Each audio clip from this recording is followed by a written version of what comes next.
Yo, what's going on, everybody? Welcome in to another episode podcast to talk about our favorite team, the Arizona Cardinals. Huge shout out to the people that are currently in the chat. We got Michael, we got Cards fan, John, Jeff, Silver, Clay, Matthew, Steven. What's up, y'all? Appreciate you guys for being here. Definitely do me a huge favor. Smack up the like button here on your way in. Subscribe to the AZ Sports Fan here on YouTube. We are on the road to 19K. Cannot do it without you guys. Appreciate you guys for being here up and foremost, and I get it. This season is terrible. It's terrible, but we are going to bring my good buddy here, Justin, a.k.a. Mythic AZ. We're going to be chopping it up, all things 2026, what he feels like is going to happen and what he wants to happen. And on top of that, we're just going to have a collaborative conversation back and forth about our 2025 Arizona Cardinals. But first things first, ladies and gentlemen, let me give some love on over to the guys that are keeping the lights on. That is going to be the sponsors of the AZ Sports Fan here on YouTube, and that's going to be none other than Sleeper. The NFL season is here, which means you now have a chance to 100 times your cash on daily fantasy football. Pick on stats like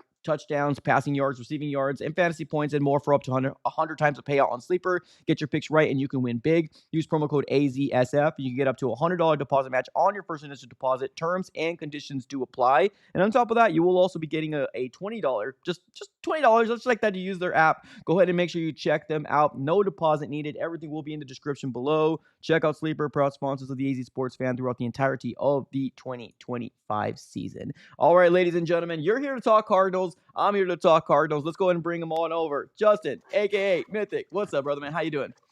What's going on, everybody? How is it going? Man, it's been a while since I had you on the channel. I think the last time we actually made a thumbnail was sometime in October. I think we actually spoke about the Colts. It was a while ago. It was a while ago since I had you on the channel, and I think some people think we have beef with each other. I don't know where that's coming from, but I'm getting comments up the butt right now. People think we got beef. I was like, do I play into this and just like post something on X and be like, yo, at Mike, what's going on, big dog? Right.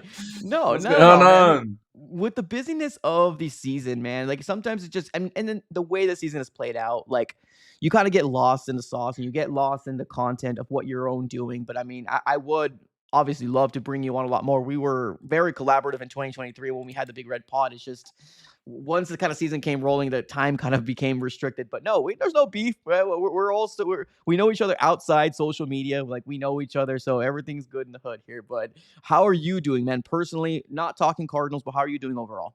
Doing good, but that's also a big factor why content has slowed down a little bit and a lot of the collabs haven't been happening. Backdrop is a little different. We're back in Arizona. That is a huge shift. Texas is no more, unfortunately, but crazy. So we're back in Arizona. A lot of pivots had to be made, and that was like a quick adjustment. So I had to get the setup going, had to get everything popping. So there's a lot of other stuff that play into it too. So it's good to be back though. Yeah, absolutely, man. Well, I appreciate you for jumping on. I really want to kind of talk about obviously this season in a nutshell and where we're kind of at. Obviously, we're going into week 12 versus the Jacksonville Jaguars. And let's be real, man. I don't know if anybody's really excited about this game. Jacksonville is not a very big fan base. Neither is the Cardinals. So I'm actually kind of curious to figure out how State Farm Stadium is going to look like, because we all know that they usually get overrun by the opposing team, like the 49ers, the Seahawks, or like the Packers. This is going to be very interesting to see how that shakes out. But overall, not talking about just the negative, but what are your overall thoughts on this season so far, now that we're 3-7 and 0-4 in the division? Not negative, you say? Well, you could talk negative. We'll probably talk a lot of negative later. Let's try to touch on some of the positive things that are going on. I think Buda's having a good year. I think we've seen some flashes from rookies. I think there's a lot of young talent on this team that have shined. Obviously, injuries have kind of derailed this season a ton. Trey McBride is going absolutely insane right now. And Michael Wilson just had 185 yards in a game last week. Even though our offense kind of sucked last game, he still put up a monster game. That's ridiculous. absolutely ridiculous game. I'm curious to see what he does against Jacksonville this week because Marvin Harrison's out once again. So if we can get a back-to-back game and Michael Wilson kind of proves himself and solidifies himself, that would be nice. But there's some positives in this season. But this season is just chalked, and that's unfortunate.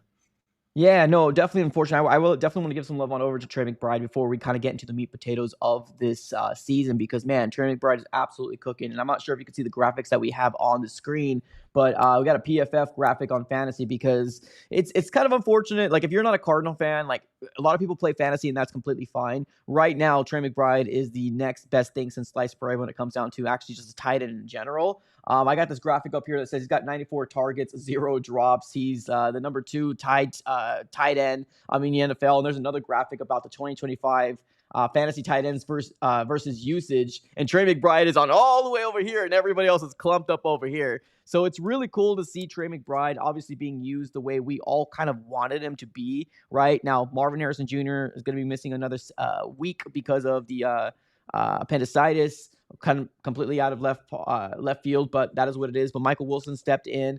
We don't really have a run game right now, but one thing we can say is that we got Trey McBride hopefully for the next several years in his prime, and this is only the scratching of the surface of what he can become. What have you seen in the most recent weeks from Trey McBride? Like, what kind of impressed you about him? Scoring touchdowns, getting the ball, getting a ton of targets, scoring touchdowns, point blank period. Yeah. It's been nice to see him get in the end zone.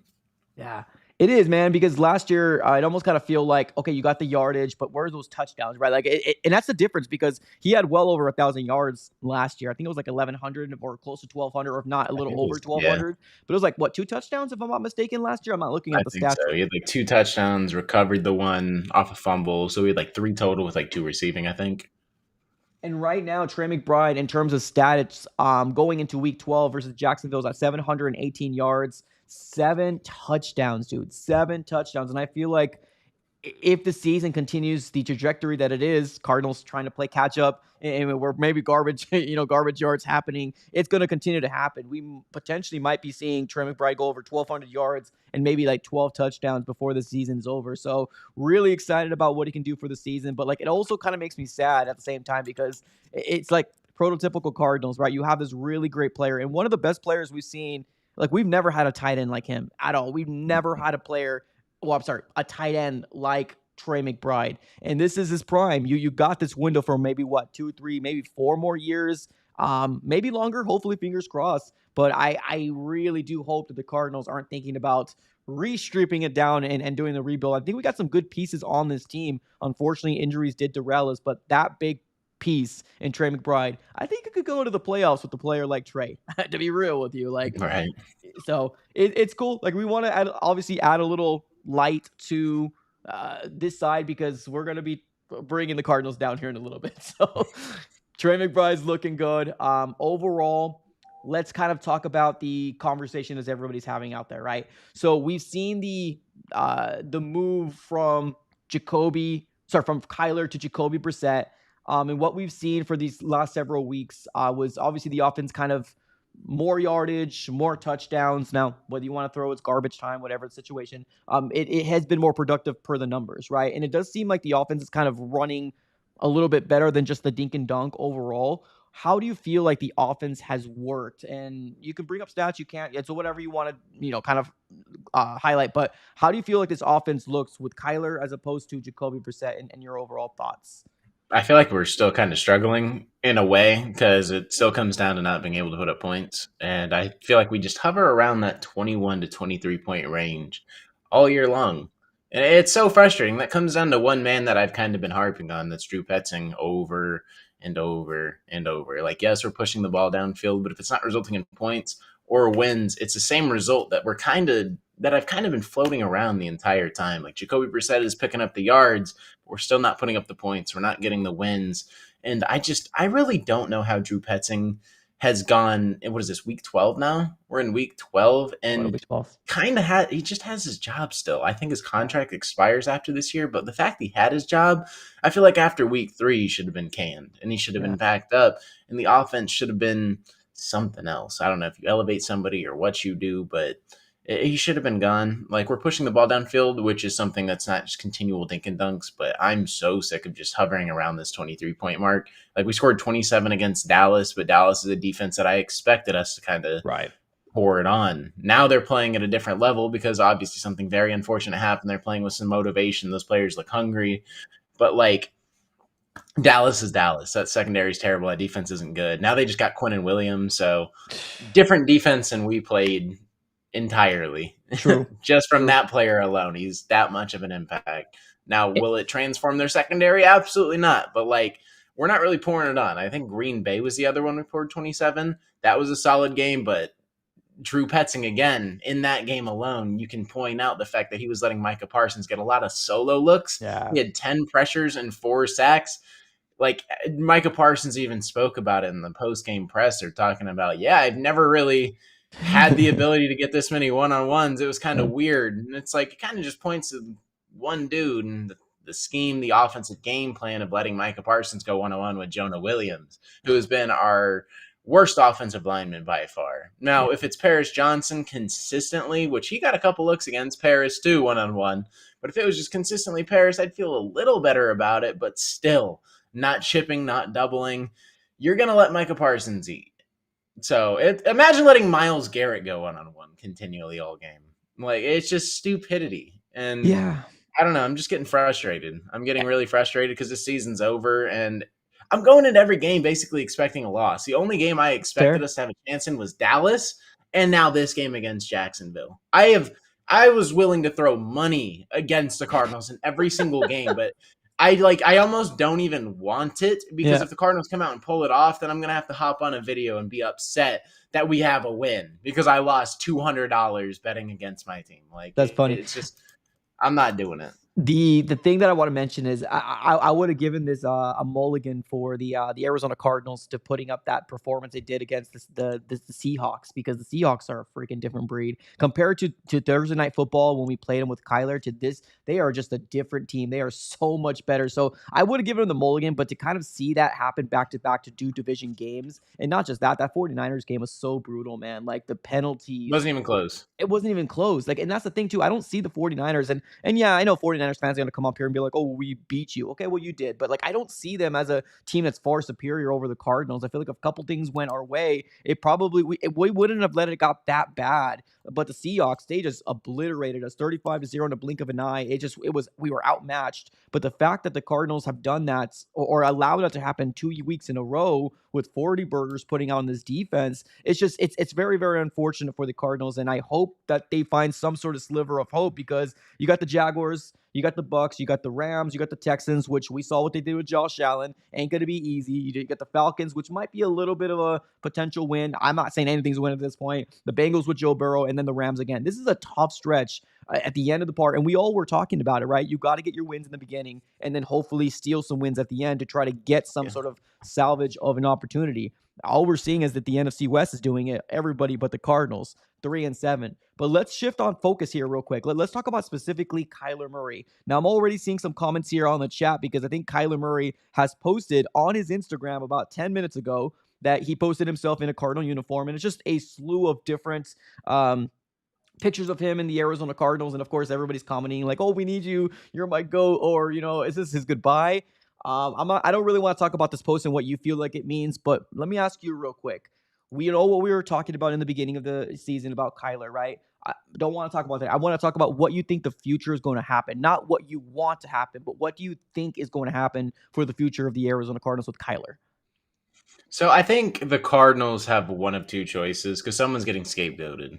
Drew Petzing, I believe his contract expires, but someone's getting scapegoated. You can't go into next year and pitch to fans from an ownership perspective that Kyler's your quarterback, Jonathan Gannon's your head coach, we're going to run this thing back. After the fan base is kind of like completely out on Kyler Murray right now, or it seems like at least 60% of them. Yeah. It's like 60-40 at this point. But my thing is, I've heard some rumors about cutting Kyler, and I feel like if that's the decision they go to, which I am praying that does not happen, if you Agreed. can trade him and get some assets back, then you probably try to trade him. But cutting him, I just can't get behind. I heard that rumor getting floated around. If you're cutting him and just cutting ties, it's it's kind of rough It's a because then you're fail. just going into a full on, yeah, you're just basically rocking Jacoby Brissett, which, I mean, no matter how you feel about Jacoby Brissett, I feel like he played a good 3 game stretch. And these last two, obviously, we haven't been competitive in at all. Whether that's his fault or not, you can decide. But like, we're just not competitive. We're 1-4 with them. And it's like, is this the guy you're going to rock into next year when he has full on film on him and you're just completely confident in that? And then you're probably not going to have that great of a pick, even if you lose out, because these teams ahead of us suck.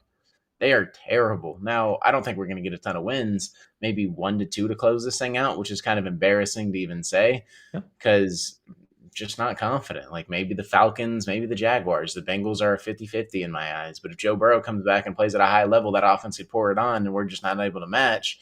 That's very well in the realm of realism. They scored 30 points and we lost.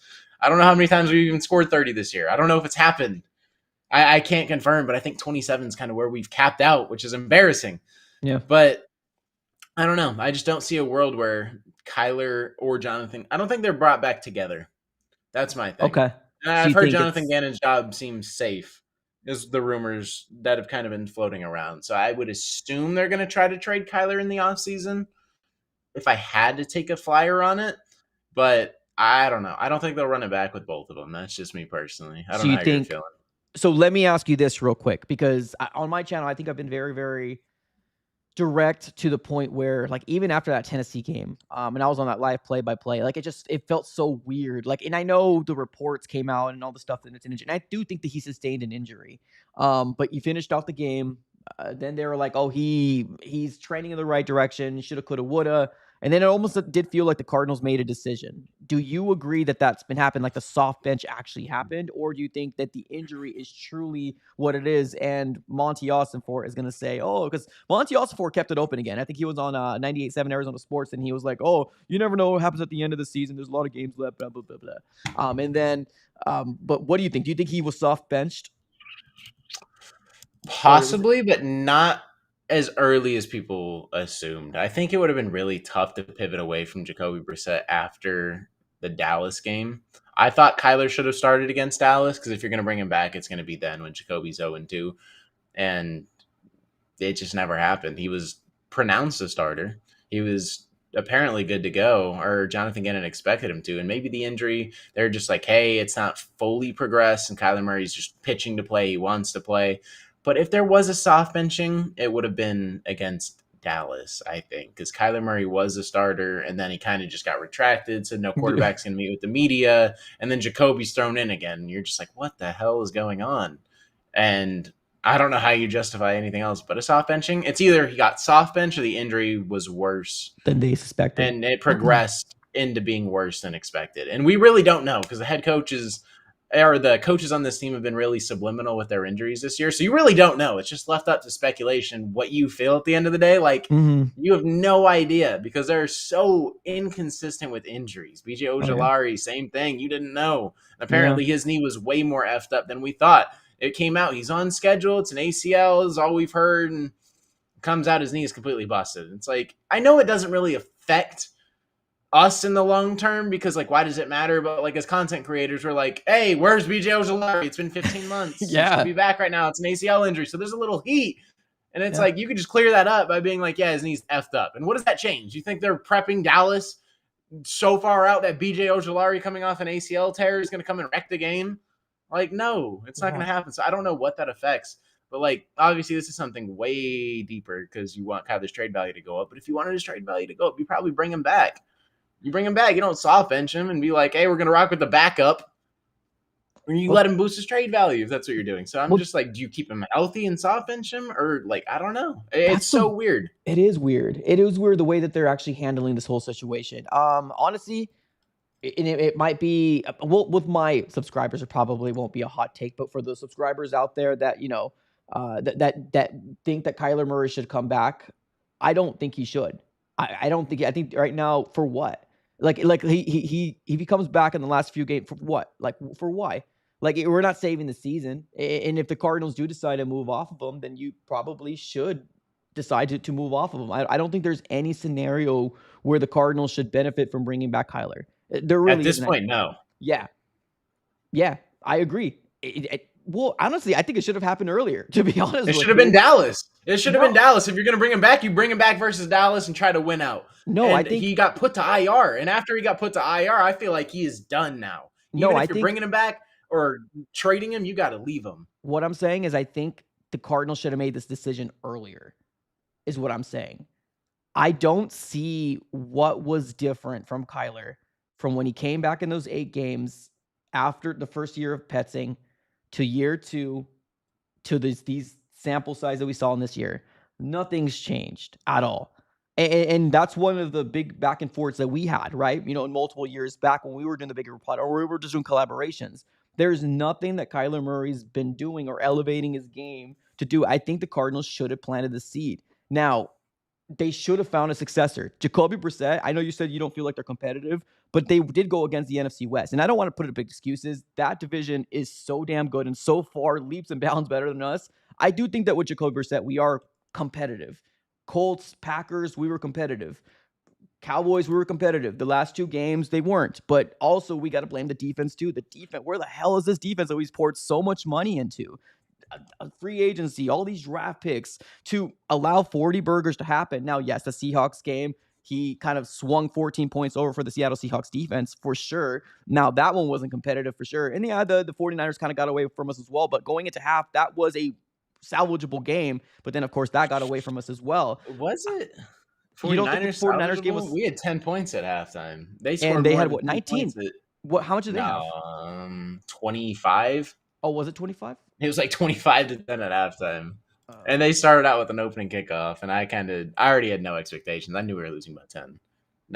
Our line was -3. There's no chance this game is going to be competitive. 25 to 10. You are right. I thought it was 19. They did have a late score at the end. You are 100% right. But even then, if the Cardinals scored a touchdown at that 17-25, it's still manageable. I think we went scoreless in the third quarter, and then 12 and 12 in the fourth. Yep, 100%. So that's garbage stats. Like, that game wasn't competitive. Like, back-to-back NFC West blunders. We're not competitive with Kyler, without Kyler in the NFC West. It's just this staff hasn't got it done versus the NFC West. We have no chance. Every time it's a divisional opponent, just chalk it. And Sam Darnold's playing worse football than he has the last, 3 weeks. He's an interception leader. So, Sam? Sam Darnold's now an interception leader. He's top 5 after these last 3 weeks. I mean, that's nothing. He should have thrown one versus us if he didn't. Yeah. I remember we dropped one. Yeah. So, that's nothing new. This ain't the same team. Darnold was 10 of 12, 178, a touchdown and a pick versus us. We let Zach Charbonnet again. Yeah. Zach Charbonnet. This man has career days. 14 carries, 83 yards, and a touchdown against us. And their backup, they're third string running back scored a touchdown too. They just take Kenneth Walker. But the NFC West, I'm so sick of not being competitive. I agree. In any of these games. Going into an NFC West game, I am so willing to bet the Cardinals lose by 10 plus every time we play anybody in the NFC West. In the NFC West. That's in the NFC West. Yeah. And that's not good. That's not a good look, right? Let's move on over to the JG conversation, because you said that if you do feel like they do bring some back, it's going to be one or the other, and it's probably coming down to JG. We're not even going to bring Petzing in this. I don't even think Petzing's going to. He's got to go. If he is back in 2026, I am literally jumping off a cliff. That's fair. I'm skydiving or something. I'm doing something. So JG and Kyler, that seems to be kind of the people that we're talking about. And we'll talk to Monti a little later on. But right now, I just want to speak about JG. Right now, is he on the hot seat? When I hear him speak, I don't really feel that he fears losing his job. Now, of course, 3-7 is different than 3-10 or 3-12, right? Of course, you still got 7 more games to try to salvage or have a finish the season strong. There's no salvaging the season, but finish the season off strong with wins.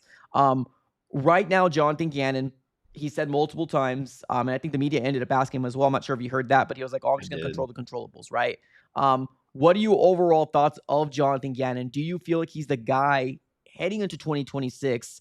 And are you still on that boat of, oh, he didn't get a chance to get his quarterback? That's why he deserves another year. What are your overall thoughts on JG?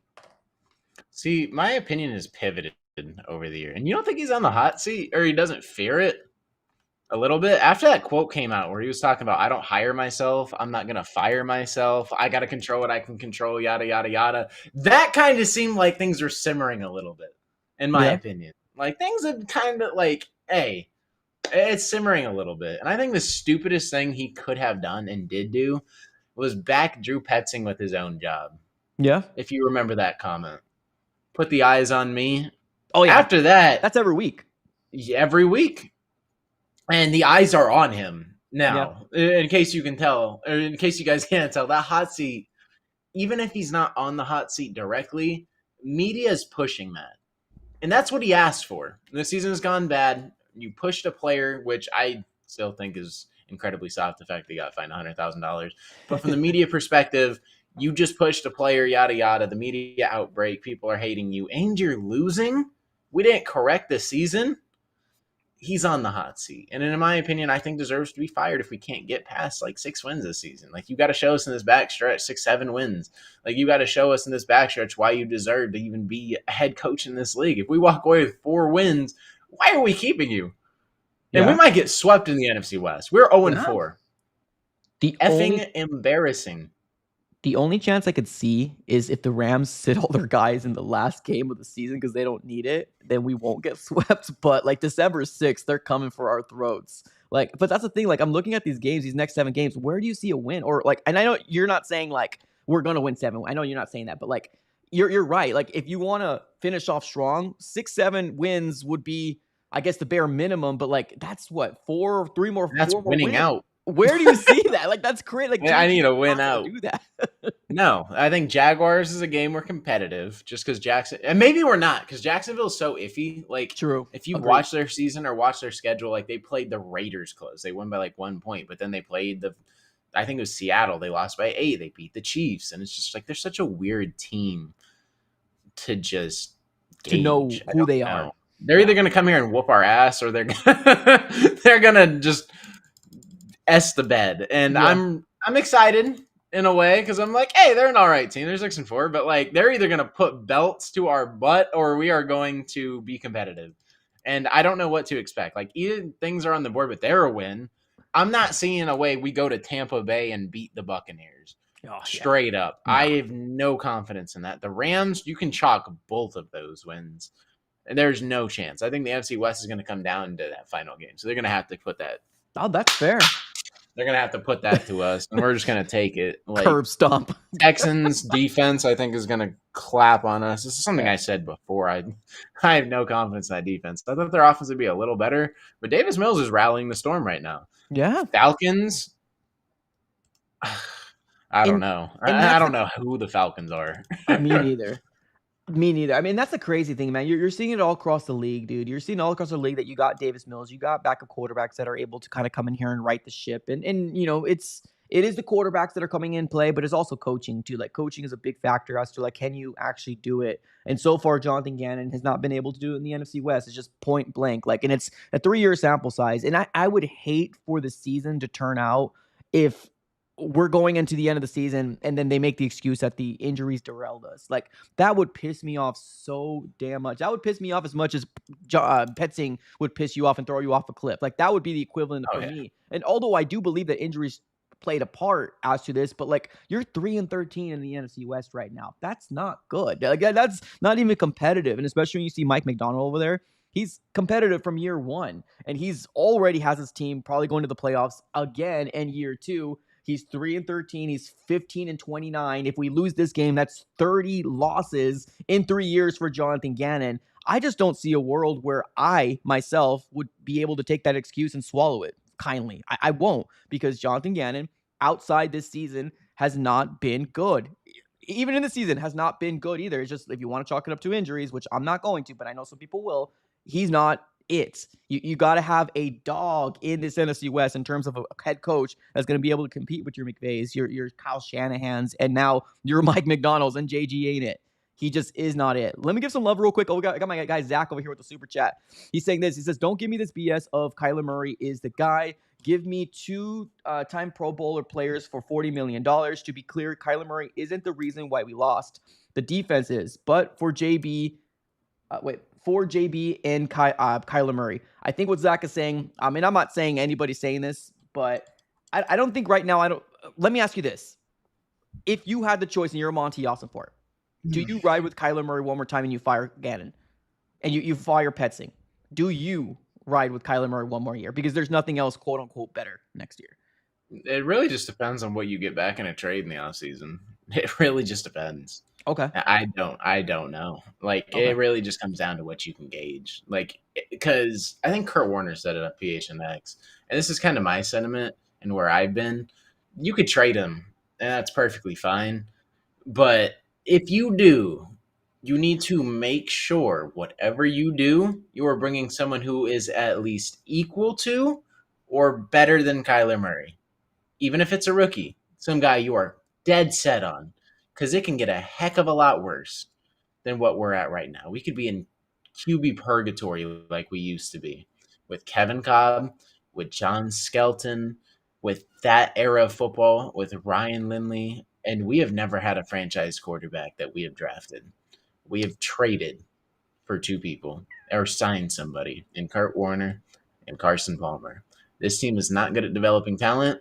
So I'm not confident that if we go the quarterback route, Josh Rosen was another one that we're going to come in here and we're going to develop a quarterback. It might happen, but you need to be dead set on who you are going to go get because there's not a lot of people in free agency. Maybe you go try to get a Mac Jones, but knowing San Francisco, they're going to charge you everything that you have, especially because you're a division rival. They're probably going to ask for a first-round pick and like a third, some outrageous stuff to even bring him to you. And he might not even pan out. You never know. It could just be San Francisco being San Francisco, but you never know. Let me ask you this, because I didn't watch that, and although I agree with what you said, I didn't watch it, so I don't really have the context behind that. Let me ask you this: do you think right now Jacoby Brissett is better than Kyler Murray in running this offense? At running this offense, Yeah. I think it has definitely benefited because we have no run game. And Drew Petzing has come to grips with that. I think Jacoby is airing it out, which Okay. I would have liked to see Kyler back after kind of just understanding we don't have a run game. I believe we ran the ball like 5 times from our leading carrier last game, which is so funny. It's so funny because our run game is just chalk, and it sucks because now we're just dropping back and chucking it. Like there's so much predictability, and I hate that. I absolutely despise that. So But my question, I guess and I, obviously we're not the ones talking to Warner, so I can't really speak to it, but it's actually kind of interesting to me that he would say that the guy that you're going to be bringing in needs to be equal or well, that's better. what I said, but he said it can get a hell of a lot worse than what you have right now. So you need to kind of make sure that you get a guy back in here. This is what I don't think people understand. And I'm not saying, like I said, I didn't listen to this, so I really don't have any context, so please correct me if I'm wrong here. This is what I don't understand. What the difference between Kyler Murray, and I don't think anybody's ever said he's the worst of the worst, right? He's bottom 29, bottom 20. Nobody's ever said that. He's mid-tier, 15, 16, 17, 14, 13 rank, whatever you want to put him. I don't care. That's who he is, right? He's getting paid $45+ million to be that X factor for the Cardinals. So he said that the guy that we need to bring in needs to be better, or at least his tier in 7 years. Like we want him to be that's like a rookie. That's crazy to me. Like Jacoby Brissett right now has already made this offense more functionable. And it might be to the tribute of because we don't have a run game. Yeah, we can also throw that in there too as well. I think there's a lot of factors that do that. But I do believe that Jacoby Brissett is running this offense better, way better than Kyler Murray has in the 3 years that we've seen it under Petzing. It's run more efficiently. But if we did bring a rookie, that's a lot of expectations to say you need to be playing better or on par with the $45+ million quarterback that's been doing it for 7 years. That's crazy to me because honestly, we've given Kyler 7 years. 7. It's not 3 years and we were like, okay, boot out. You're gone. No, we give him every opportunity to succeed. And for the people out there, and I see it all over in X and Twitter, the people that want to get those engagement forums saying, we set Kyler Murray to fail. No, we didn't. We tried to help him. Now, we didn't put every single piece available because you can't do that. We don't have the smart guys to do that. We can't draft. We can't free agent. But we tried, or at least Kime and Monty tried their best to try to put the pieces around him. I think we both failed each other. I don't think it's a one-way street or another. Kyler did what he could. It didn't work, and we tried to help him as well. I don't think the Cardinals failed him. I think the Cardinals tried what they could. It didn't work, but at the end of the day, I don't get that because you're going to bring a rookie in and telling me that you need to be already better than a guy that was paying 7 years and then $45+ million that earned that contract. And I'm not saying he didn't. He earned it. He did really good. We all got excited. We all got behind him, but he failed what he was supposed to do for us. He failed point blank. And that's crazy to me that a Hall of Fame quarterback would say that. The fact that, oh, you need to be better. You're a rookie. You're going to develop. You're going to allow him to develop. Guess what? We got Jacoby Brissett. He could start the season 4, 5, 6, 7 games. If the season goes awry, then you throw the rookie in there if you want to do that. But the problem that I want to see is I do want to see development. Can the Cardinals develop? That's the big question. We don't 100% know right now, but the Cardinals should move on. Regardless if you're scared or you're not scared, you need to move off of this contract in order for you to get better. Kyler's not going to get you a Super Bowl ever here. He's not. He's not going to win you a playoff game. He's not going to win the division. He's not going to happen here. Do you disagree with what I said? Do you think he can win the division or a Super Bowl here? Not with this roster, which is why I'm kind of in the standpoint where you kind of just trade him. Because, like, I just don't see a world where this team, who has been a bottom 20 defense for 3 years straight, we were predicated on running the football in the last 2 seasons. Now we can't do that. You're going to have to pivot from offensive coordinator. You're not set on your head coach. It's just kind of, I just don't see a world where you're set at anything. Yeah. I just don't see a world where you're tied to anybody at this point. You have a lot of young talent, like a lot of people that I would like to build this team around, like Garrett Williams, Will Johnson, Paris Johnson Jr., Trey McBride, Marvin Harrison Jr., Trey Benson. Like, you have some young guys that I would like to build this team around. But we're also kind of not in that position to compete like I thought we were. Unfortunately. This team defensively, I thought was going to be way better and actually going to keep us in games. And it just hasn't been that. We've needed them to get stops in the back end of the season where it's like, hey, hold the door, we get a win. Maybe the offense isn't performing how we want. We're stuck at 21 points. And no matter how quick we poured on 21, we'd always get to 21 to 23, and that's kind of where we would just stay at.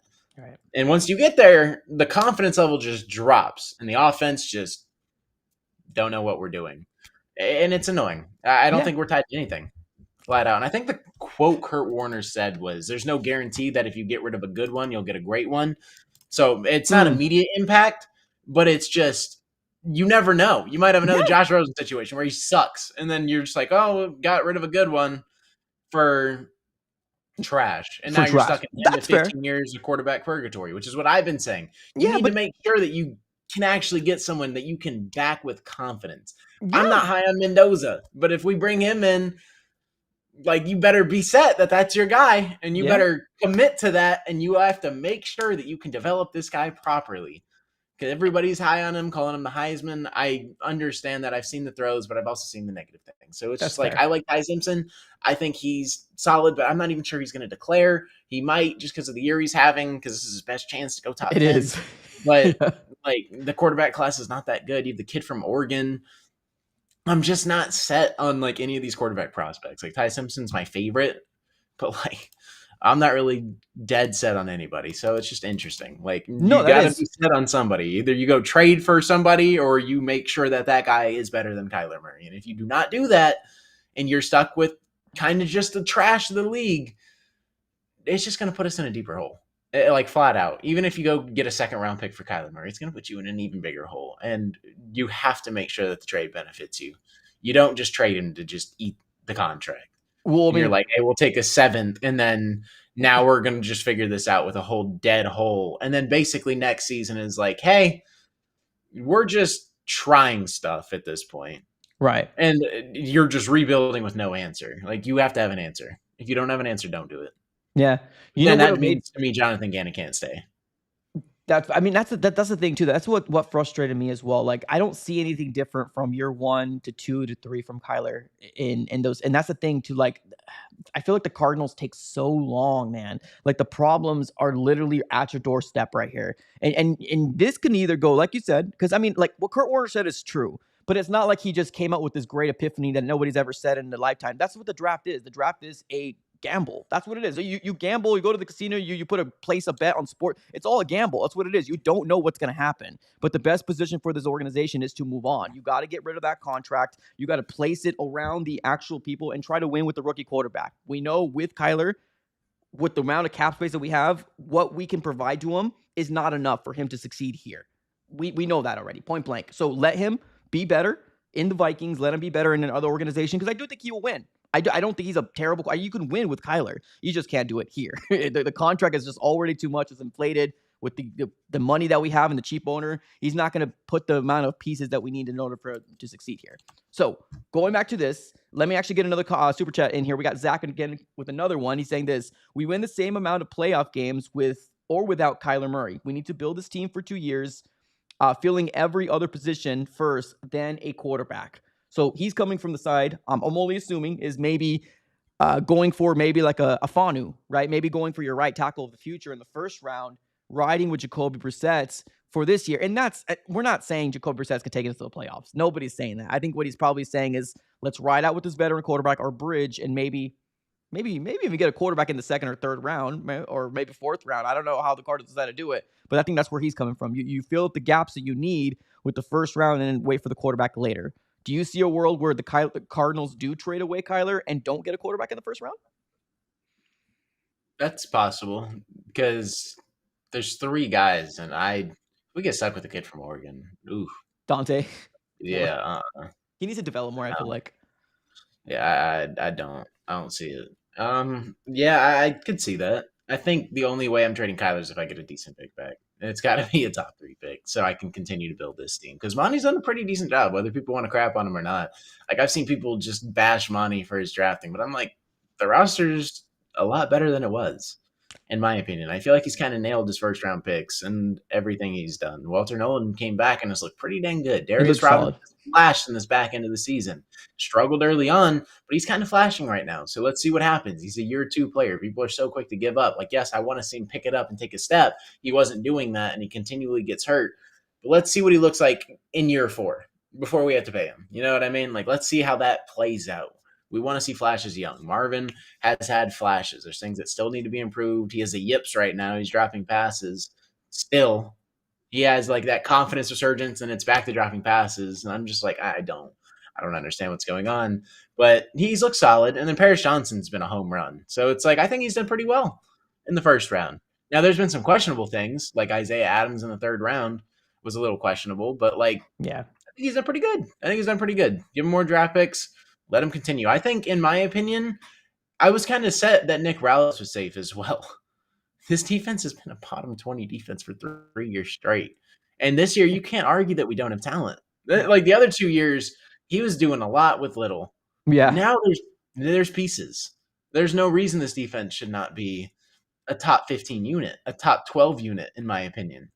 And we're just continually underperforming. And I'm pretty sure we rank in like the 24 rank this season, if I'm not mistaken. I have to really defense? look at it a lot.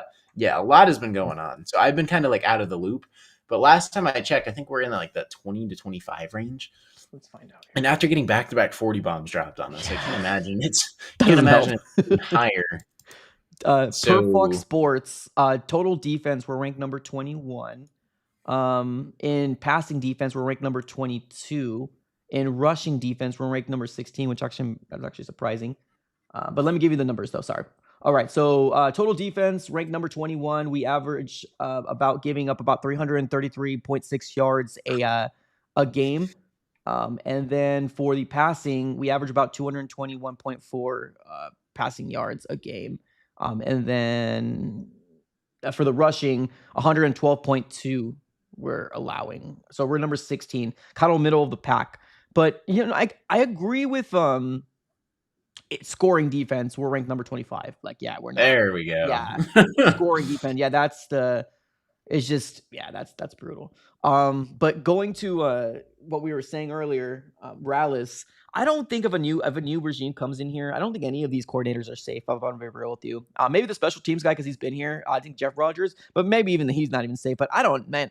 Jonathan Gannon brought all these young guys, very inexperienced, including himself, which it has worked. So I'm not going to SHIT on his plan because that was his plan. But like, you got to love what Dan Campbell's done, man. His offense is struggling. He took it. He was like, I'm taking this. And this is my baby. I'm going to go in and guess what? Jameis Williams, because I have my fantasy league. He's gotten so much better when he took over play calling. And that's something that you would love to see from Gannon. But like, Gannon's not an offensive minded head coach. And I don't mind him for taking over that, and obviously he can't, and we don't really have anybody that has the experience under Petzing, let's be real, so he's gonna have to ride it out. But like, I want to see something from Gannon that will be like, hey, I'm taking ownership here. Like, I'm sick of the lip service. I really am. I'm sick of it's all on me. We got to get it fixed. And did you hear that question about like, oh, what is your message to the fans? Stick with us. We'll get it right. I have no Yeah, confidence. You're going to get I this don't. right.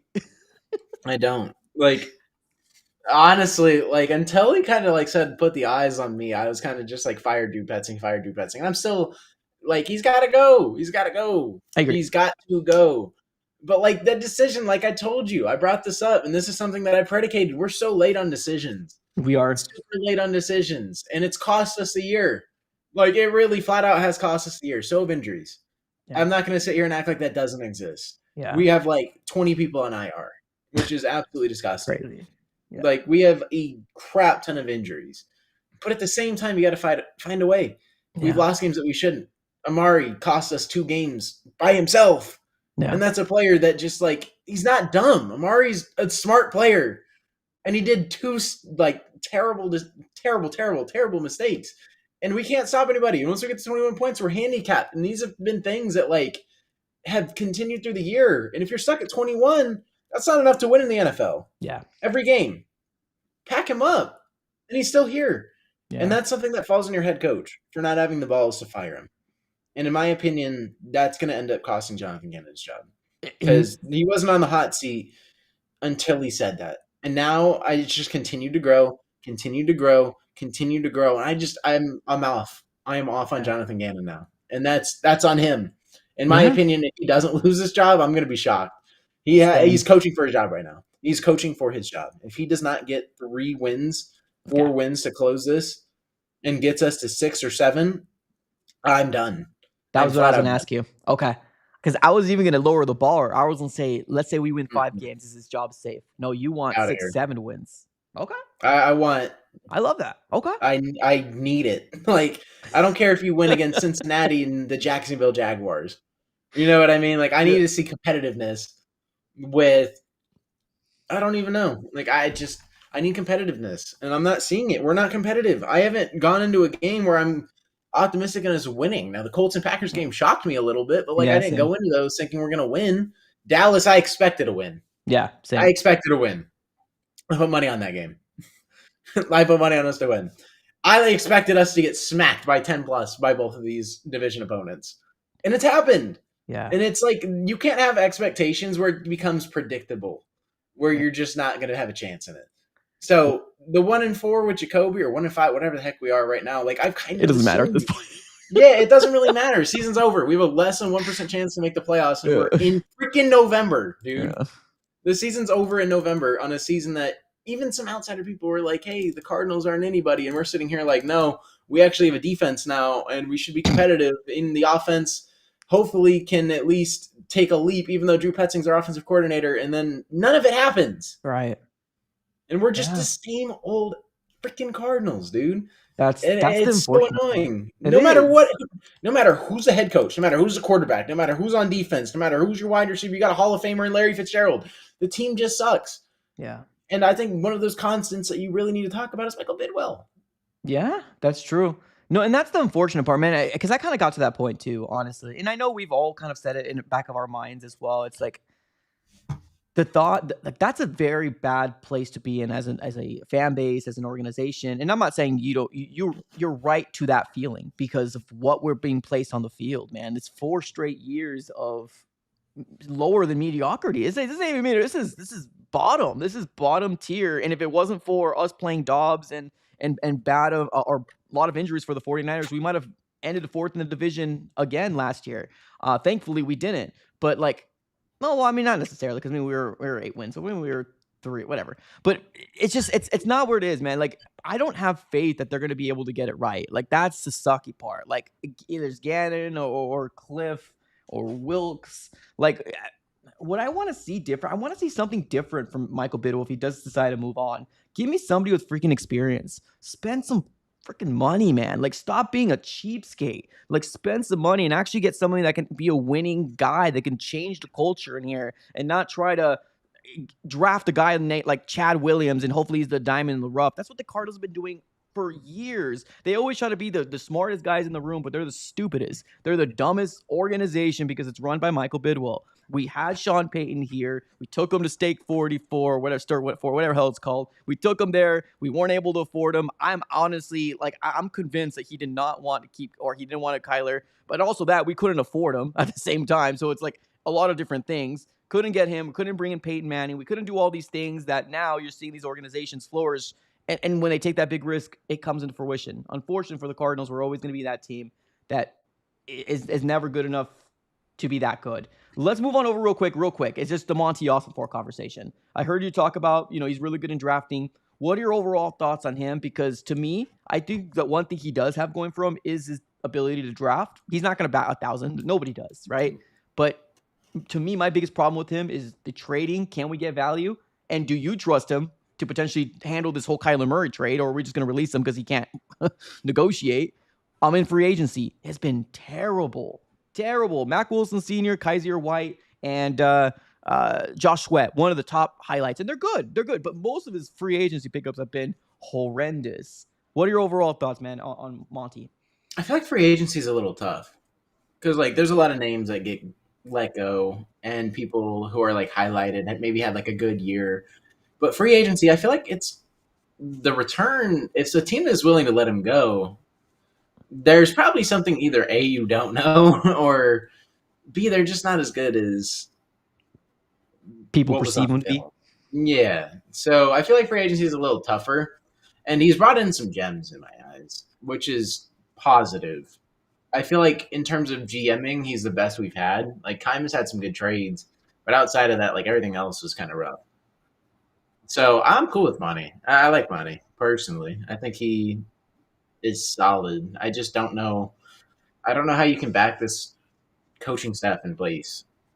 So I need Bidwell to kind of step in there and be like, yo, Monty. I'm hoping. I don't know. Obviously, what I want, it probably won't happen. But I think all three of our coordinators, head coach, got to go. And honestly, maybe even our offensive line coach can go, in my opinion. There's maybe a lot of Ohio State connections. Maybe not. Maybe that's just unrealistic.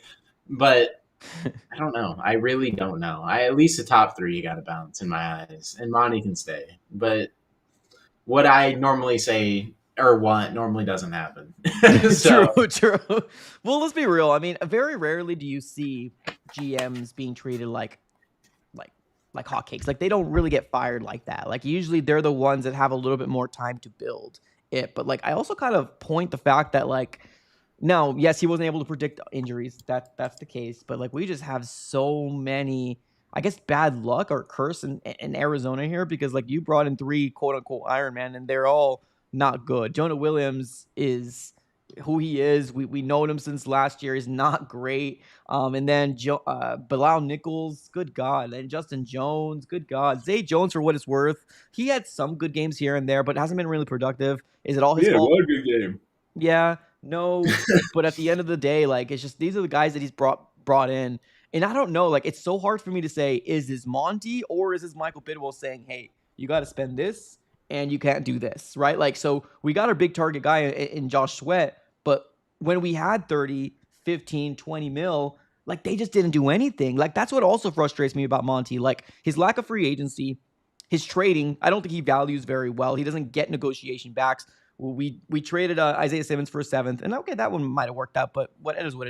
The DeAndre Hopkins just flat out released him. I'm kind of scared of how he's going to handle Kyler Murray. He might just release him because he doesn't know how to negotiate. And not just that, James Conner went down, Trey Benson went down, and the 2 guys that we got hurt in the beginning, and he said, nah, we're good. He said, we're good with Amari DiMercato. He said, we're good with Bam Knight. And although I like those players, Michael Carter, they're not guys that are going to help your run game when they were struggling with James Conner. He just hasn't done anything to me that's warranted 10 years. Now, 4 years, that's different. He most likely will be staying here. It's just I have so far collecting the receipts on what he's doing. And so far, am I impressed? He's okay. I mean, he's all right. He's good. But he's constructed this roster. This roster is not enough to stay toe-to-toe with the NFC West. No. Absolutely 3 not. years. Nope, absolutely not. That's not a good position to be in. Yeah. And he hired Gannon. He did. and he lost draft picks for tampering with Gannon. He did. He did, which is crazy to think of. I forgot that happened. Right? I forgot that happened. And that's Wow. the crazy thing too. Like all the other little things, if you break it apart to like the three things that GM should do, but the other stuff that also happened as well. Like, I don't know, man. Like if he stays, I'm not gonna obviously throw myself off the cliff. It's not that big of a deal. It's just I'm starting now to collect receipts on Monty about maybe you should have done this or maybe you should have done this. But it is what it is. I do believe right now, like you said, I think you said it perfectly. You can't bring both those guys back. K1 and JG. You got to pick one and you got to kind of ride with it. Now, to me, no matter what the decision is, you gotta stay and stand on it. It's one or the other. You pick Kyler and rock forward, or you pick Gannon and rock forward. There's not a world where both exist. Yeah, I would love for them to be removed off both. Just let's start over. But I don't think I'm gonna get that, like you said. Probably not. I think it's a 50-50. Someone's getting scapegoated from this year. Someone's out. Who it is, I've heard it's Kyler gone. So we'll see. That's what it feels like, man. That's what it feels like. All right, let me ask you this last question, and we're gonna be closing up shop. Okay, so I just want your best prediction. Let's say Monty is gonna be the best negotiator. What would you want to get back, and who's that team you think we can fleece away to trade Kyler to? Sorry. It's hard to see him. I'd say a second. Okay. Realistically, that's pretty good. And if that happens, that's fine. I think it's going to be the Jets. To be honest with you, yeah.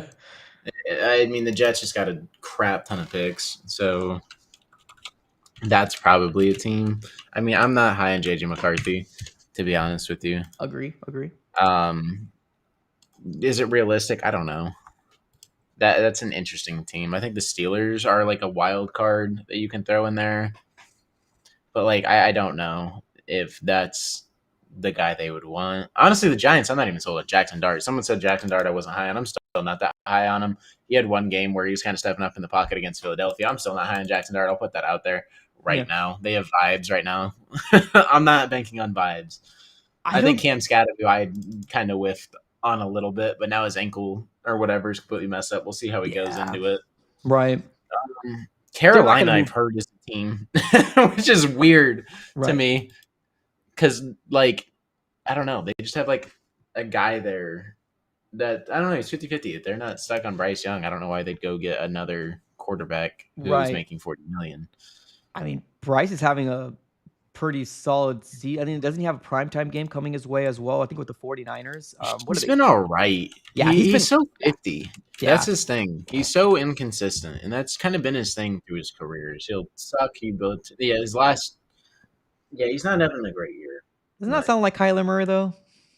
Kind of, but you never see Kyler at 55% completion percent, 100 yards, a touchdown, or an interception. Or in back-to-back games, 124 an interception, 0 touchdowns. Barely completing it. At least Kyler's completing passes. If we saw 62% completion percent, I mean, or a 59 and a 60, basically having a 60% completion percent, we'd have problems. Dinkin and Duncan do that to you, though.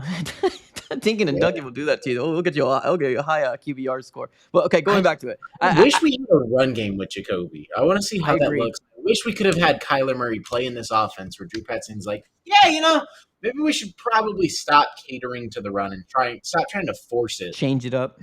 When we're averaging like 3.5 yards a carry or 3 yards a carry. We should probably change it up. And now we're kind of there, but now it's just like now we're not balanced at all. Now we can't run the football at all. And we're going in with the mindset that it's not even a thing we're going to attempt. So it's like, I don't like that. I want to see both of these guys get a chance at winning games. I feel like neither of them really have a chance. Yeah. Yeah. No, you're right. So real quick, let me touch on the I like the Jets. Somebody mentioned in my chat, and I forgot who it was. So shout out to you. Somebody told me Monty's got ties with Tennessee. So let's say, for example, we trade up, or we somehow find a way to get to the 5 overall pick, right? Like with Kyler, and we get some sort of pick. Let's say we pick swap, right? We pick swap, we go to 5, we give you, we'll take 11, you take Kyler, and then whatever happens after that happens. What if there's a world where we can actually get to that number 1 overall pick because of Tennessee and the ties? Like, if you want to get Fernando Mendoza, if you want to get Ty Simpson, that's kind of where you have to be. Now, obviously, we still have 7 games left. We can very well be in the top 5 at the end of the season, so we might not need to. But I mean, right now, we're sitting at what, 10th overall? Cincinnati's going to win games. They got Joe Burrow back, at least in my mind. So we'll get in front of them. Atlanta better start winning. If they don't, hopefully they beat us, so we get in front of them. I don't know what's happening with Washington and Jaden Daniels. They'll probably keep losing. Vegas, Gino, it ain't it. Let's be real. And the rest of those guys are all pretty crapshoots, like including us as well. So that kind of was an idea that was pitched to me, but that's going to be very expensive. Now, going to what you were saying about Jackson Dart, I don't think they're going to move off. Like they spent a first round pick on him. Oh, no. Yeah, I'm just not. Someone in the chat mentioned that I wasn't high on Dart. I tweeted one thing that, like, I was shocked that he was navigating the pocket how he was. Yeah. Because all he does is take shots down the field, literally, and take shots to the body. Like, that's kind of Jackson Dart in a nutshell. He'll bomb it out, and he'll die on the field. So, like, I'm still not high on him. The concussions it's a brutal game, man. It's just, they got to be careful. That was real in college. That was a huge concern. Yeah. So you're saying, what team gets Kyler? Like, we trade him to the Jets, get assets, and then try to trade up with Tennessee? Mm-hmm. Okay, I didn't know if you're saying Kyler to Tennessee. I was like, no. Kyler to the Jets to get his assets to move closer, and then you find a way to. But that's, of course, what the standings now. The Cardinals might find themselves in the 5th overall pick at the end of this freaking season because they suck that bad. So, like, then we don't have to worry about that. But even if we are sitting at 6 or 5, maybe you do call up Tennessee because of the ties with Monty. Monty has people that he probably knows in Tennessee. Because, like, here's my worry. Cleveland and New Orleans and the Jets and Vegas. Those are the 3 or the 4 right now that are in the top that I'm worried about that's going to take Fernando or Ty. So you got to find a way to, like, and to ignore all that, you just got to go to the number 1. But I get it. Like, you're going to be giving up a crap ton, especially if you're sitting at 10. But if you're sitting at 5, ring. Let's see what happens. I don't know. We'll see. We'll see how it goes. I really wonder what's going to happen. It's Me too. Interesting. I just want this. Can we just fast forward, like simulate? Raiders need a quarterback. Washington doesn't. The Rams get a top 10 pick. Oh, don't even tell me that. Oh, it's so disgusting. Cincinnati's probably going to win. Like, we could be stuck at 9-7, which would suck. I mean, ideally, dude, I don't like being in this spot. I hate it. It's like, I'm looking at the NFL draft order again in November. Like, yeah, and it sucks because it's like we don't have a chance. Every team in the NFC West is above or below a top 18 pick. Yeah. You have San Francisco at 23, Seattle at 27, and the Rams at 29. All playoff contenders. And Seattle's doing a lot better than I thought, but like 49ers have an easy schedule. They're just banking up. So yeah, I expected them to get to 10 to 11. The Rams I expected to get to 10 to 11. Seattle I thought was going to be like 7, and we were going to be around 9 to 10. And there's just one team in there that is way off, and it happens to be my team. Well, like, not even close. That's the unfortunate nature, man. It's just, it is what it is. We got my guy Hector saying DeMercado is our AJ this season. AJ Green didn't turn around, completely ruined the season for the Cardinals. He jacked everything up because then we got the 49ers drop, and then him saying I'm going to bounce back and then doing that Tennessee thing is so funny. Yeah. I think there's like an Instagram post of him like, I'll bounce back, or like time to bounce back or whatever. And people in the comments are like, yeah, so much for the bounce back. Some of the stupidest things I've ever seen. You gotta stay off social media. If you're an athlete and you're a Cardinal, stay off social media. After dropping a pass that would have won you the game, and then dropping the ball literally is one of the most crazy sequences I think I've ever seen. By one player. That has cost you 2 games. Dude, Ramon's coming out here saying I really thought we were gonna be 11-6. Oh, let's end up on that note. I feel you. I was there too. Me too. I was in like the 9 to 10 range. I think I predicted it was 10. And I was like, I can see where we get 9, but like past 9, under 9, it's hard with the front schedule. Like, yeah, I think we're gonna get a couple wins on the back end. And honestly, we should have won some of these games on the front end. That's the worst part. Like, these are games that should have been won, and then we have the worst loss in NFL history. And I don't think that's like an understatement. Like, I think I'm being so for real. I've never seen a guy intercept the pass, drop it himself, let a team recover it for a touchdown, and then have your running back pop a 70-yarder after your offense goes stagnant and just drop the ball It's just I've never seen that in my life. Brutal, man. It's It's worst loss brutal. history that I think I've ever seen, and we deserve it. Yeah, yeah. It actually seems like Jonah Williams is going to IR. I think that just came out. Jonah Williams is going to IR. Well, all right, Thank more God. Kelvin Beachum. Right. All right, man. Let everybody know where they can find you. I appreciate you jumping on, man. I really do. I know this is a very tough season for everybody. We're all trying to make sense of it all and think of 2026, but let everybody know where they can find you and where's your content at. Yes, sir. On X, you can find me at iMythicAZ. Instagram, it's MythicAZ. You can follow me on Bleacher Report, MythicAZYT. YouTube, MythicAZ. And then TikTok. I haven't been on TikTok in ages. I believe it's iMythicAZ or it's MythicAZ on TikTok. I'm not 100%.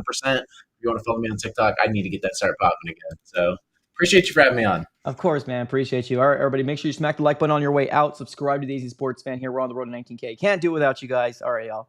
Have a great rest of your day. And it's like I always say, man, stay off social media. It's brutal out there, man. All right, y'all. Have a great rest of your day. We're going to be closing up shop right here. Have a great rest of your Friday. See you on Sunday.